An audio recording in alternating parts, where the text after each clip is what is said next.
everyone, welcome back to my channel. My name is Courtney and my channel is all about my cross-stitching adventures as well as my other crafting endeavors and the books that I read. But today's video is going to be a little bit different because I recently came back from a 10-day trip to Tokyo, Japan, and this is going to be all of the stuff that I got in Japan. All of the crafting stuff that I got, as well as the 2 stationery stores I went to. And I'm gonna give a little review about all the different stores, things that you need to know about how to find them, because some of them are tricky to find. I work in theater, and so I like to start my videos out with a theater fun fact. And today's theater fun fact is about Bunraku, which is the traditional puppet theater of Japan.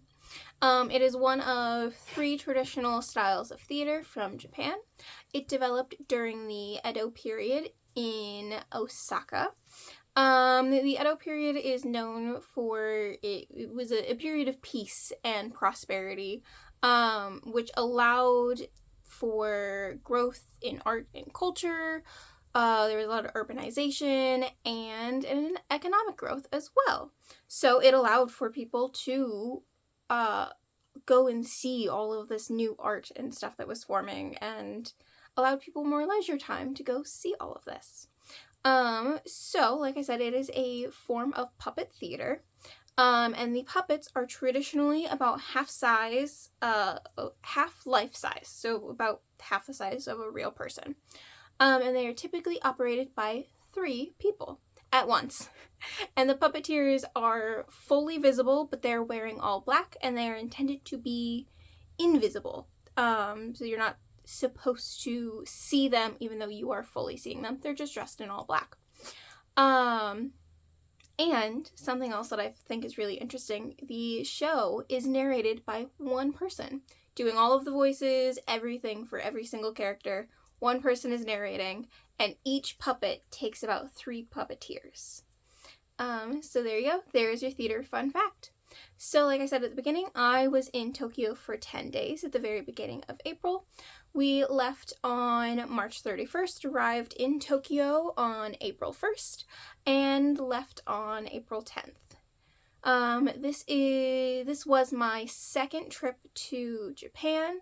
My first trip was like 7 years ago, and that was before I had started really crafting. I was in my senior year of college then, so I didn't have time for a lot of stuff then. I did a whole bunch of research, watched a lot of videos before I went, so I could find all of this stuff beforehand, so I didn't have to worry about it while I was there. And then I made a whole list and all of that. I use Google Maps.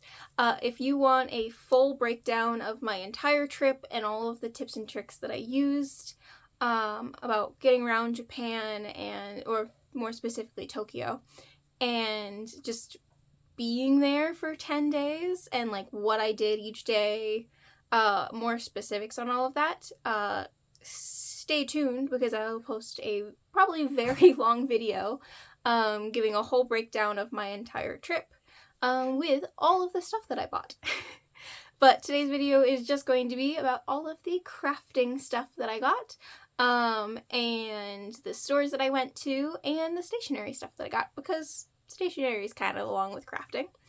I went to around 7 craft stores. Well, I found 7 craft stores beforehand, and I made it to all of them, plus 1. You'll find out later on. So I'm going to show you in the order of the stores that I went to, and we'll kick right off with the first one. Before I start trying to pronounce Japanese words and names, I do not speak a word of Japanese, so I'm going to try my very best to pronounce these things correctly. I cannot guarantee that I will do a good job of it, but I will try very hard. Yeah. So, the first shop is Echizenya. They have a little bit of everything. They've got a lot of like fabric that they can cut for you. They've got some yarn. They've got some thread. They've got some Sashiko stuff. I'll explain more what that is later. And and it's kind of its own building. It's the first floor of a building, and it's got its own entrance, very easy to find. It's on a corner, really can't miss it. The outside, I'll post pictures as well of these stores and stuff that you'll find. Some were pictures that I took, some are going to be that I found from like the stores itself on Google. But so this one is near Tokyo Station. Tokyo Station is also called Marunouchi, I think. That's how you pronounce it. It's not very far, and on the outside, and what drew me to going to this store was they have like Olympus kits that they supposedly sell, but when I went into the store, they didn't have any, or at least I didn't see any. This was the first store that I went to when I was there. And so this was how they packaged what I got. And, sorry for the crinkling. I'm going to try to not talk while I'm like unwrapping things so that I can make the crinkling as little as possible. But I apologize in advance. So they had a bunch of cross-stitch kits, which was what enticed me the most about this store and what I kind of wanted to check out. And, well, because Olympus, but instead I found this Cosmo kit. That looks really cool, and it comes with this hanger, so you can hang it. It comes with the Ada, it looks like. I don't know what count. Oh, 14 count. It says it on the front. It comes with the thread. It even comes with a Cosmo floss. I think it even comes with a needle in there. Obviously, I have not opened this up, so I couldn't tell you. But yeah, I'm really excited to try this out. This is something in Japan. They're like the little flag, they're like little like sock flags. I don't know what they're called. Hold on. I'm gonna look something up. Okay, so they are carp streamers, or otherwise known as koinabari. They're traditional Japanese windsock flown from April to early May to celebrate Children's Day, which is on May 5th.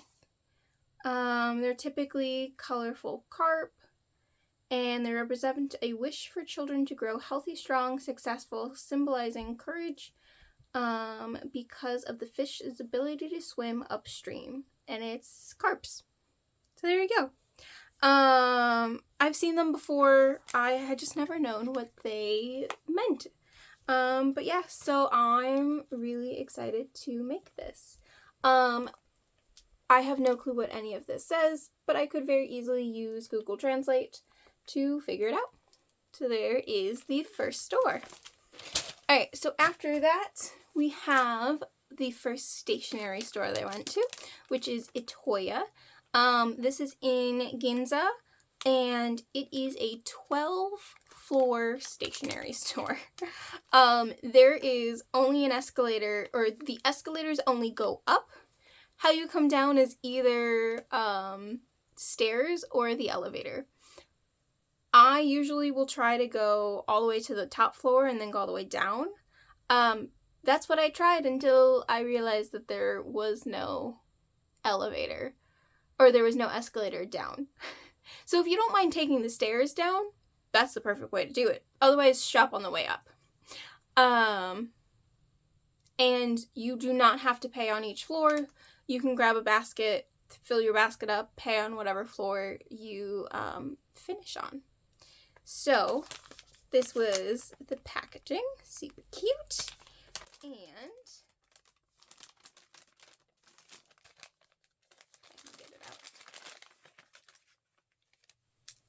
this is what I got. So these are friction pens.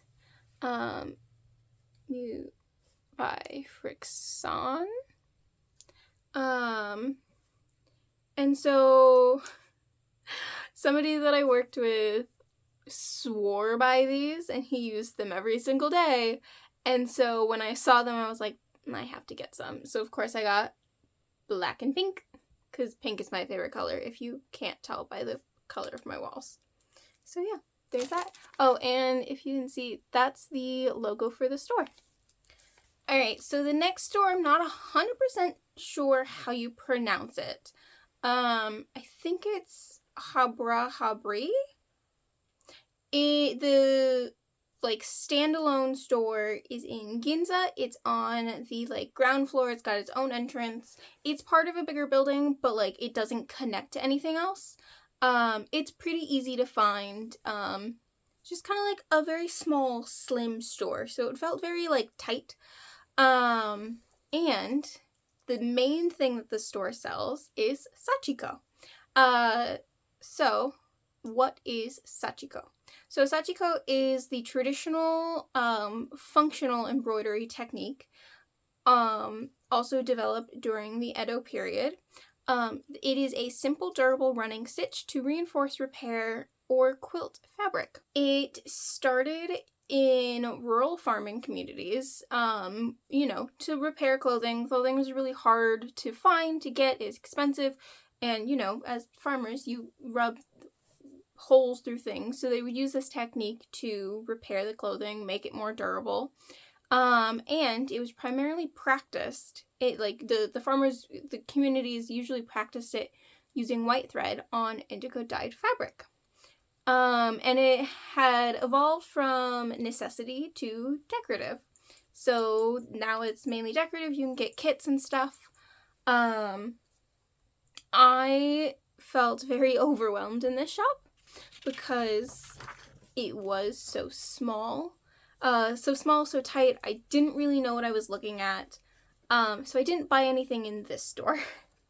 I had looked up Sashiko before, but there was other people in it. I felt bad because in order for them to get past me, I had to like scooch out of the way, and so I felt bad just standing there staring at something I had no clue what I was looking at.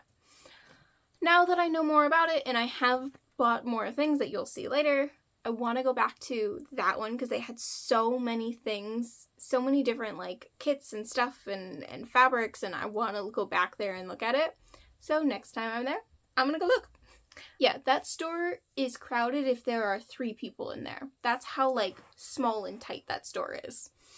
But everyone's super nice, and so it wasn't other people, it was my own insecurities. But anyway, so the next store I went to was Okadaya, and this is in Shinjuku.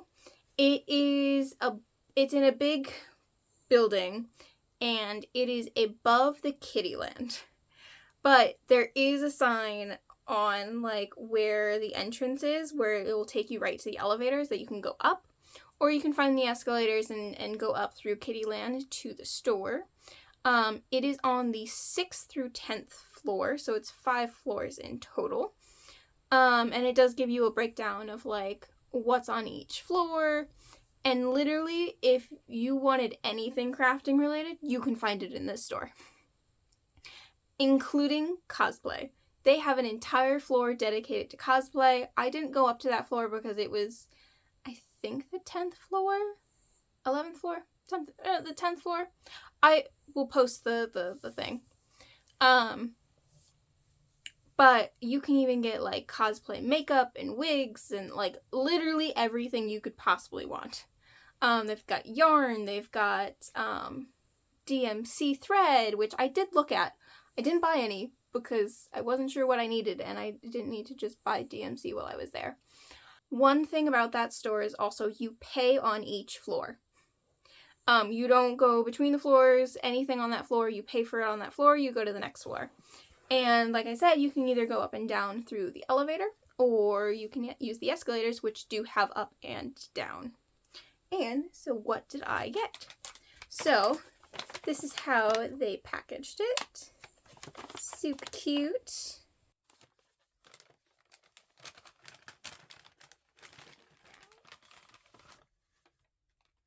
So first I got these really cute snips. They're Hello Kitty. I love Hello Kitty. They were just super cute. And you can never have too many scissors. So that's one thing I got. And then I got two things of black and white thread. I do sew. I don't sew much. Like, I don't sew complicated things. I sew like bags and stuff. I've made a skirt. I've made a corset-ish. But I always seem to go through black and white thread, and I wanted to get big spools of black and white thread, but to get it here, it's so expensive. And these were not expensive at all. I don't remember how much they were, but they were not expensive. It was maybe $2, if that, once you convert it. But yeah, so I'm not 100% sure if I got the right thread, because I didn't realize how many different types. All I know is I wanted polyester thread, and that's what I got. So there you go. All of these stores package things so cutely and adorably and like take such care with everything. I love it. It's so cute. It's amazing. The next two stores I went to were in a mall in Shinjuku Station. So I had gone to the Okadaya, and then from that side of Shinjuku Station, the mall was on the other side of Shinjuku Station. And so I had a really hard time figuring out how to get to the other side. I ended up going through the wrong mall, thinking that, like, I could go through the malls. Don't do that. Cannot. But apparently that mall, I think it's Illuminous, something like that. My friend recommended me going to shopping. I didn't get to, because I didn't get to go back there. She recommended it after I was traipsing through. So what I ended up doing to be able to get to the other side is you basically go under the station. Under/through. There's a there were signs that said something along the lines of like underpass or like pass through, something like that. There's a lot of English on a lot of the signs all throughout Japan. So there's a lot of English everywhere. So you can really get by pretty easily not really knowing Japanese, which is great. But so these two stores are in the Keio department store. So also if you follow signs for the Keio department store, it will also help. Google Maps was my savior during this. I should have followed the directions the first time, because usually when I use Google Maps, I don't hit go and then follow step by step. I just kind of like have the map up and follow it myself. I should have followed it. But also there was construction at Shinjuku Station, so it's not fully my fault. Either way. So the next store I went to was the other store of Hobbyra Hobbyre. Don't know if I'm saying that right. This one was not originally planned because I had planned the other one, but I knew this one had existed, and so I was like, you know what? It's where I'm already going to be. Let me go. So this one being in a big mall, it felt much more open. There was like nobody there because it was a little bit later at night. I think I was there like maybe an hour or two before they closed. And so I felt so much more comfortable just standing there and staring at something that I had never seen before. But it was tricky for me to find in the department store. Google Maps was my best friend. So this store is on the 6th floor of that mall. It took me, like, I walked around in circles. I almost gave up, but I finally found it because I trusted Google Maps. Only trust your Google Maps if it is very accurate to where you are standing. I always also, like, will judge based off of things around me. It had the same stuff just smaller, you know, because it was inside a mall.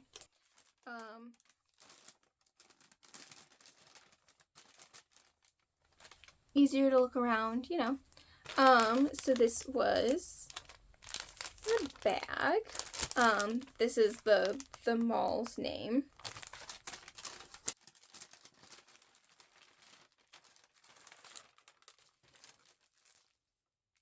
So this is what I got.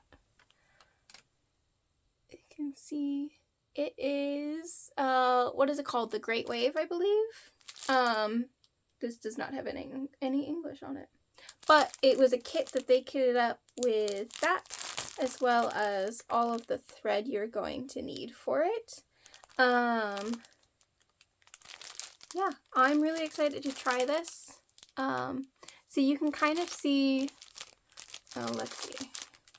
You can kind of see the fabric that you get has the design on it, and then you follow it. I'll obviously learn more when I start it, but like this was only 1958 yen, so it's really not that expensive. So I had figured I would get a kit because it was going to be easier than like trying to figure out, oh, how much of this do I need, how much of that do I need. Just get a kit. I also decided to get a pack of needles, because I figured, let me get needles that they offer, because mainly they have this stuff. They also had some cross-stitch kits, not a lot. They had some fabric, not a lot. But yeah. And this is the back at what kind of needles you have. I'll have to Google translate that eventually. But yeah, so that is what I got there. So in that same department store, but on the 4th floor, so you just go down a couple of floors, you have Yuzawaya. We're gonna go with that, Yuzawaya. I'll show you it in a second. So this is primarily a sewing store, but they do have some yarn. Obviously they've got fabric. They've got yarn, they've got Sashiko stuff. This store was very easy to find on the 4th floor because it was just on one of the ends. It took up most of one of the ends. For it being inside a mall, it like had a lot of like stuff packed into a very small space. I was really impressed. They do have a flagship store in Kamata, which is pretty far south of like central Tokyo, still technically in Tokyo. Think of Tokyo as like New York State, where you've got like the city and then you've got the rest of the state. It's still all technically New York, but most people refer to New York as the city. And so most people refer to Tokyo as like the main central like metropolitan area of Tokyo, but there is a lot other like parts of Tokyo, and this one's still like close-ish to like this like city center of Tokyo, but still like it, I don't think you're going to it unless you're like making a trip there. But yeah, so this is the bag. Okay, but like look at that logo. It's so cute. They do have yarn there. And there's the other side.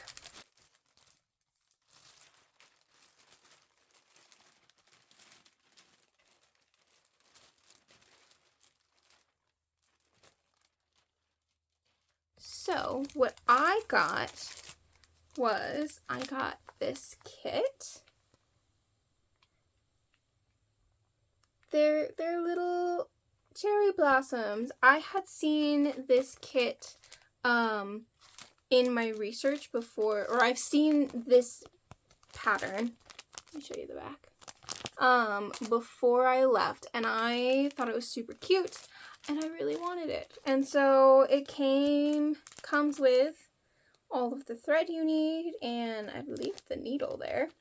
And it even has instructions in English. It says it on the front here somewhere. On the front? Just in the back.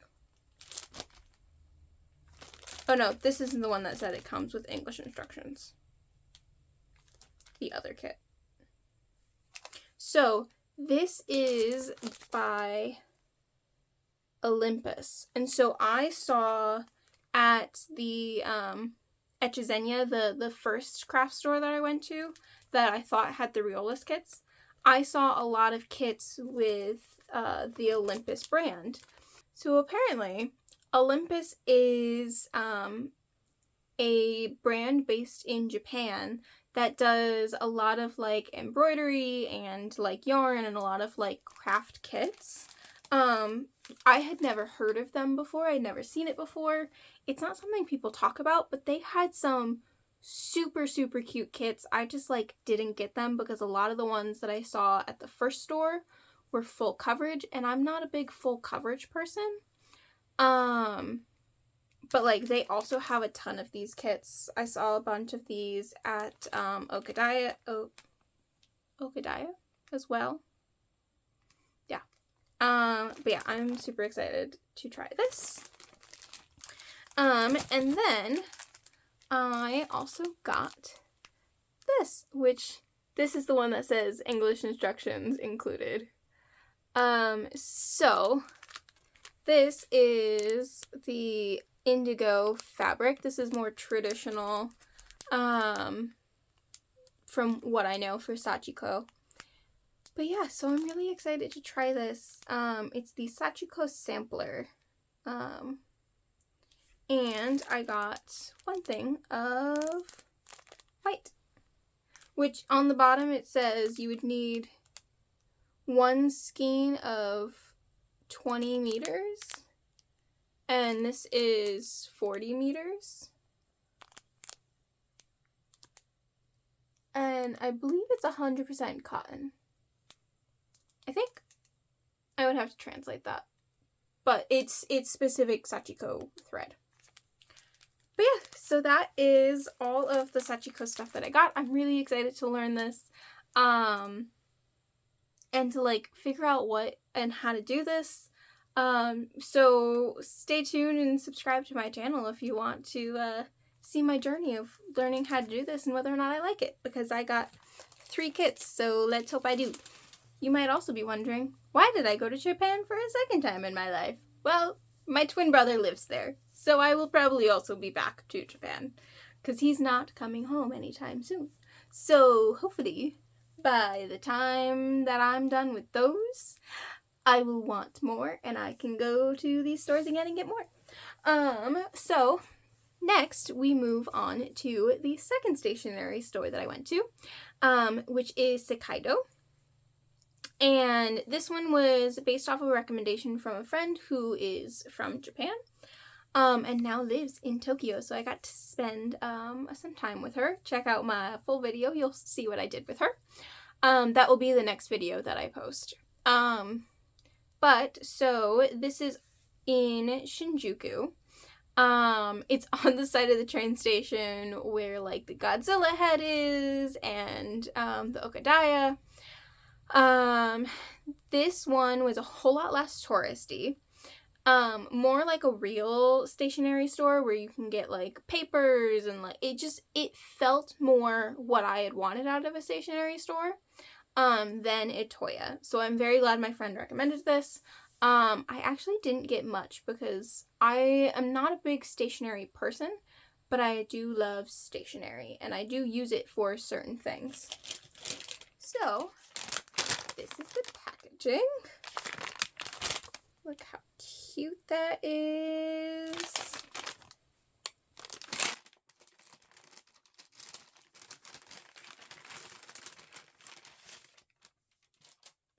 So I got one of these erasers. And so as you use it, it looks more and more like Mount Fuji. I am so excited. I have seen these online, and I can't wait to use it. So yeah, as you use it, it looks like Mount Fuji. And then I saw this one and I couldn't pass it up because apparently I'm a sucker for cherry blossoms, which I am. I have kind of always liked cherry blossoms, just like unbeknownst to myself. So yeah, I was in need of some new erasers because my favorite one that I always used has dried up in my pencil case. So yeah, so I got these 2 erasers. And then I also got a stamp book. Let me show you the card that it came with, and then I'll show you the inside. So all throughout, really Japan, I think, you find stamps, especially at like train stations and like tourist spots and stuff. And I think they were originally like done to like promote people to like travel to different spots. So this book is specifically to collect stamps in.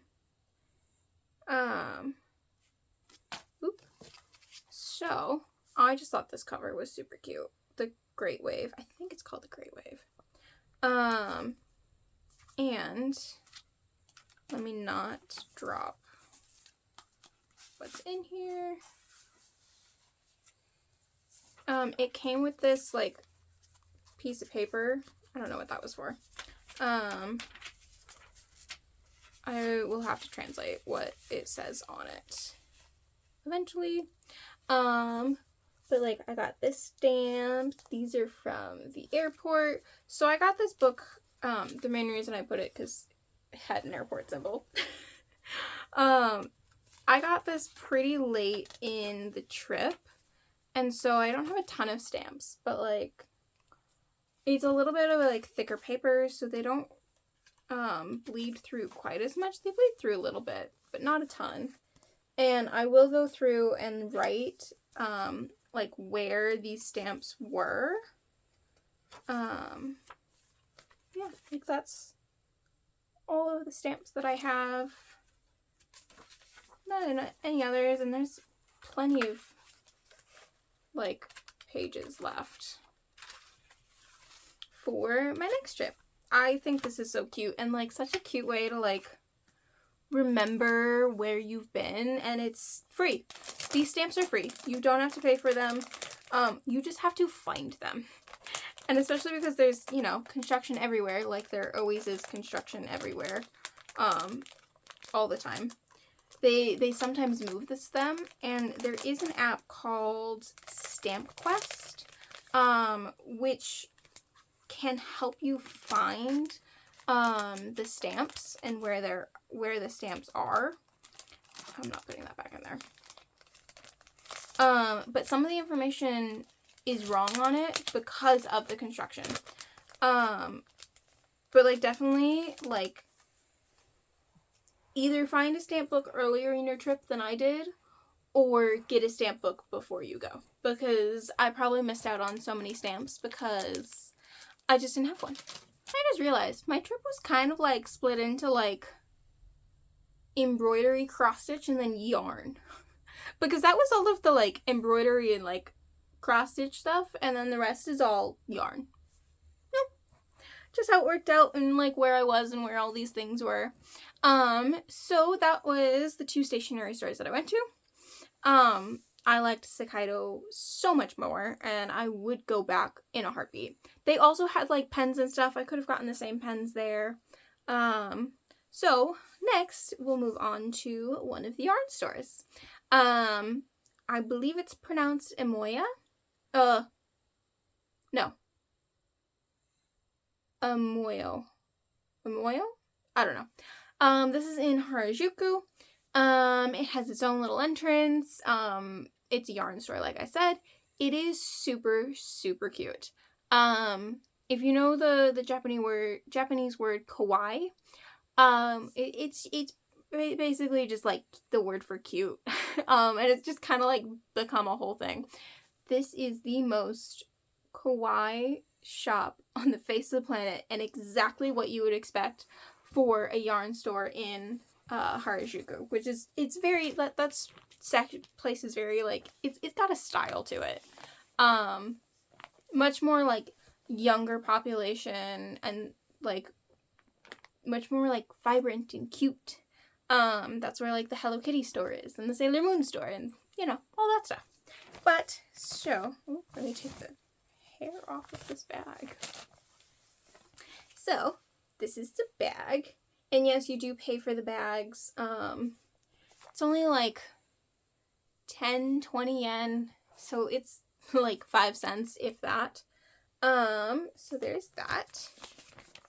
And I also really liked that this bag had a like little zipper and a handle, because that day that I went to the store, it was, there was a chance of rain, and I really didn't want yarn to get any wet. But here is the yarn. I just got 2 of the exact same one. I believe this is called Unicorn. And it's so cute. But like, look at the label. It's so cute. Yeah. I'm gonna make some sort of top with this. Or a skirt. I have to look to see. So I found the yarn online, and it has like the English, because the label has nothing on it. I don't know if the inside of the label does. I really don't want to take that off. But I found it online. I also took a picture when I was at the store of like the yarn content and like how much yarn it is. I think it gives you the weight too. It definitely gives you like hook size recommendation. But, and then you can kind of like figure out the weight of the yarn from there. But yeah, it's either going to be a skirt or a shirt. Depends on how much yarn. Side tangent. I created this whole like document on OneNote thinking that it would transfer to my phone super easily. Because I have OneNote on my phone as well. Of like the different like types of projects, the different weights of yarn, and like how many yards and meters that I would need for these projects, like the range, so that I would know how much yarn to buy. Well, I didn't check before I left if it had transferred over to my phone, and it didn't. And when I checked online to see if I could pull it up on my computer that wasn't on the app on my computer, I could, but it wouldn't pull up on my phone. I was really sad. So I just guessed of how much yarn I needed for these projects for stuff. I'll do better next time. But if you are interested in that document, let me know and I'll put a link down below. It's all based off of like how much yarn I would need for like my size, which is usually like a small to a medium in both tops and bottoms. But yeah, let me know. So next I went to Walnut. This is in Shibuya. It's kind of like between Harajuku and like Shibuya, like the main centers of those places. It's more in a residential area. It's also a yarn store. It has its own entrance. It was really easy to find. It is, I would consider the store that is most like a local yarn store here in the States, where it's got a lot of like hand-dyed yarn. Most of its hand-dyed yarn, actually most of its yarn, was all from this one like hand dyer that was from Japan. I don't know. Yeah, the label, I'll look at the label in a minute. But yeah, it's super cute. So they've got mainly hand-dyed yarn. They've got some other stuff as well. And like some other like, you know, odds and ends. So this is the bag. See, look at how cute that like logo is. Look at a squirrel. And so I collect pins, so I got a pin. It just says Tokyo with the little squirrel with the logo. Super cute. And this is the yarn that I got. I am so excited. This is going to be a pair of socks. Yes, crocheted socks. I have crocheted one pair of socks in the middle of crocheting another pair of socks, which I like that pattern so much more than the first pattern I tried. But I don't know if there's even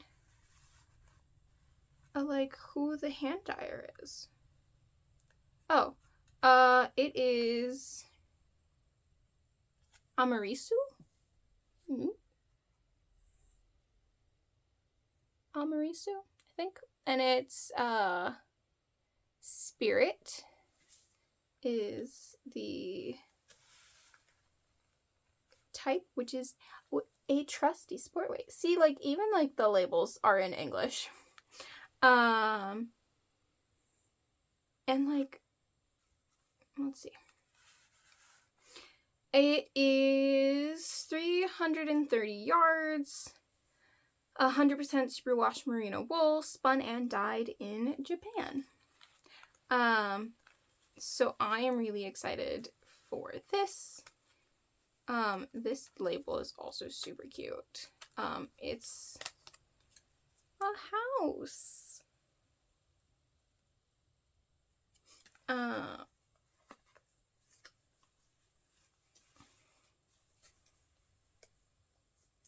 And on the inside it's got some stuff in Japanese. I think that's probably the care instructions. But yeah, so that's the yarn. I'm so excited about it. That's kind of become my thing where, like, when I travel, I'll try to get a, like, hank of hand-dyed yarn, so that I can, that's like locally dyed, so that I can make a pair of socks. So I'll just have a whole bunch of wool socks. Alright, so we've got one more yarn store that I went to. It is Amimono Spin in Shibuya. It is also in a residential area. It's in, like, the opposite side of Shibuya as Walnut. It has its own entrance. It was super easy to find. It's kind of got, like, two portions of the store. One portion is, like, the yarn store portion, and the other store is, like, a, like, sitting area where, like, they also have, like, a, like, cafe that you can, like, order drinks and whatnot and sit and crochet or craft or whatever. There was a big group there while I was there, and I'm very socially awkward, so I didn't even attempt to, like, go over to that side of the store. But it's, like, very, like, separated, so, like, there was no, like, felt weird. But it mainly carries its own brand. Actually, I think it only carries its own brand. And, like, most of it is, like, small cakes, and a lot of it was cotton. But, like, so here's the bag. I think this bag is super cute, and it's a drawstring, so it's going to turn into a project bag, which is exactly what it is. I paid for it. So this is the yarn that they got. They also, like, put it in a bag, like, in a plastic bag and everything, and there's a sticker in there, right? I think you're a sticker. But yeah, this is the yarn. Actually, let me take one out.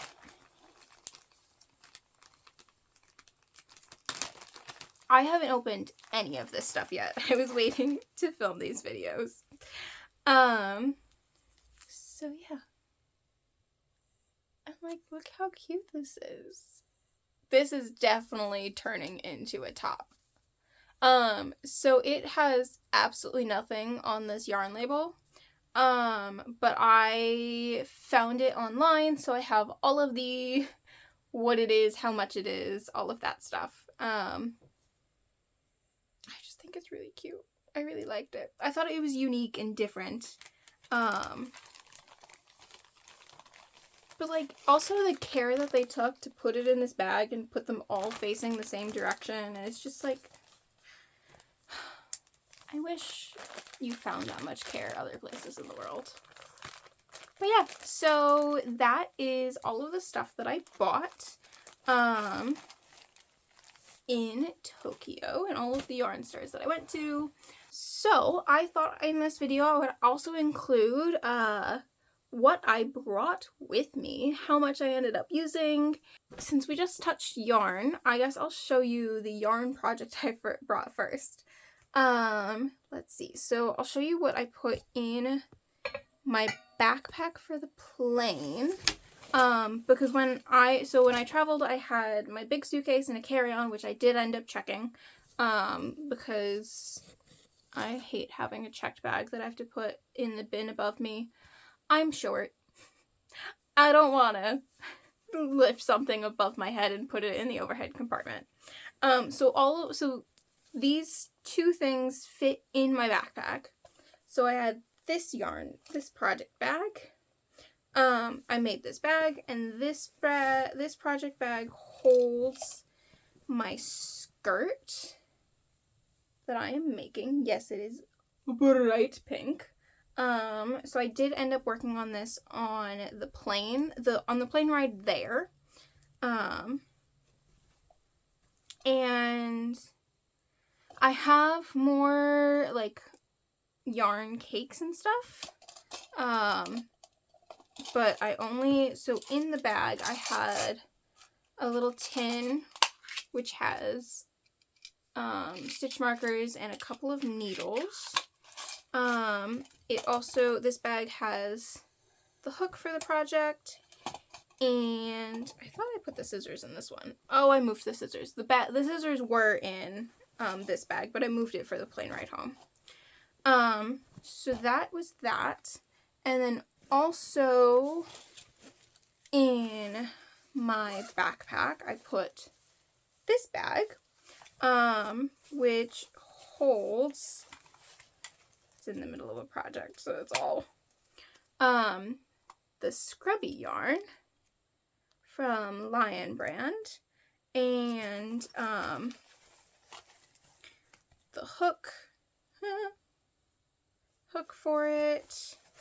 And so waiting in the airport, leaving to go to Japan, I made this.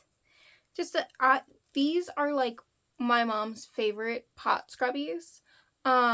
They work super well. That is the only thing I would use this yarn for, is to like make a like dish scrubby. This is a little larger than what the original pattern calls for, but it's like the perfect size. The original is a little too small, but like this one fits perfectly in your hand. Yeah, so I had started a second one. This yarn is also like horrendous to work with and to start projects, but I bought a bunch, so yeah. And because I didn't have the skirt project in my backpack for the way home, I moved the scissors. So these were the scissors that were in my backpack going there and back. I didn't have any problems with security, obviously, because they made it home. And then I put this in. This was in a different bag. Put this in, which has needles, stitch markers, and my tape measure. Not that I needed it, but you never know when you're gonna need it. So, and then what was in my checked bag, I had, let's see, this bag, which had my extra skein of pink just in case I needed it, because I didn't know how much I was going to be, like, had time, or like what I was going to take with me on adventures or whatnot, and so I brought that. And then in this bag has my hand-dyed yarn. Actually, let me show you this one. This is hand-dyed yarn I got from California. Excuse me. I don't remember what it's called. And then I made these yarn koozies. And this project actually has 2 hooks in it, because it requires 2 hooks. And I did all of this. I started this at Disney. So yeah, there's that. I haven't worked on any of these projects since I got home yet. And then lastly, I brought this bag, which held this yarn, which it's the Diablo Wild Party. It's mohair, which this is going to be a top. I did not touch this project. Did not touch this yarn. It's literally just in the bag. I think it even has a hook in the bag, because of the project I had planned for it. But I didn't touch it because I honestly forgot that I packed it. And then I also brought my roll of my hooks that I made. This roll, I crocheted it. So it just has all my hooks. My scissors usually live there, and one of the tins usually lives in there with a nice little pen. And so these are all the hooks that are not in current projects, because I always keep my hook with my project so I know what hook size I'm using. So that's all the yarn that I brought. Check out my last video, which was my floss tube update. You'll see kind of the progress I made and more of what I worked on specifically of those projects in Japan. And then, so I brought technically 4 cross-stitch projects with me, but 3 bags. And so the first one I brought was this. This was in my backpack along with the other 2 projects. This I had to fold, and the vinyl has been fine. It flattened back up. So yeah, this was one of the projects I brought with me. And then I have a cherry blossom project, so I also brought this with me. This was also in my backpack. I did not touch this on the plane. This bag also has a pair of scissors tucked in here. These are the scissors that are tucked in here. Again, no problem in security. I did take these scissors out when I was coming home, because everything that I read was the Japanese security is much more strict than the US security. So the only scissors that were in my bag coming home were those child safety scissors, because, I figured they were child safety scissors. They would be fine. And if I lost them, I didn't care. That was the thing. When going to Japan, because it's normal, US security, airport security, you don't go through anything specific because you're on an international flight. I brought what I usually do. And usually, as long as they're small scissors, nobody cares. Coming home, Japan security, I was a little more careful. I made sure to take my hand sanitizer and my little perfume roller out of my backpack, because I didn't want to lose them. And I never put those in the Ziploc bag for the US security and take them out of my bag. Nobody cares. But I did take them out of my backpack and put them in my checked bag, and only had that pair of scissors that if they wanted to take it, I wouldn't care. So the last project I brought was 2 in this one.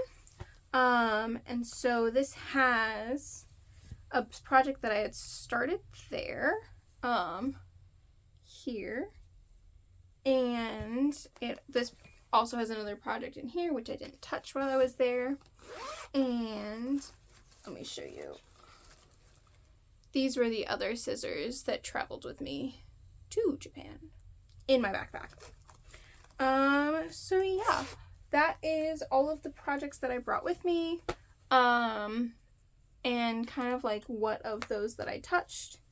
So I touched all but one of my cross-stitching projects, which one of them was in here and I didn't want to take it out because those two projects, like before I went, because those two projects share this bag and it didn't take up that much more bulk. And this was going in my checked bag no matter what, so. And then I touched all but one of my crochet projects. So yeah, I think I did a pretty good job packing.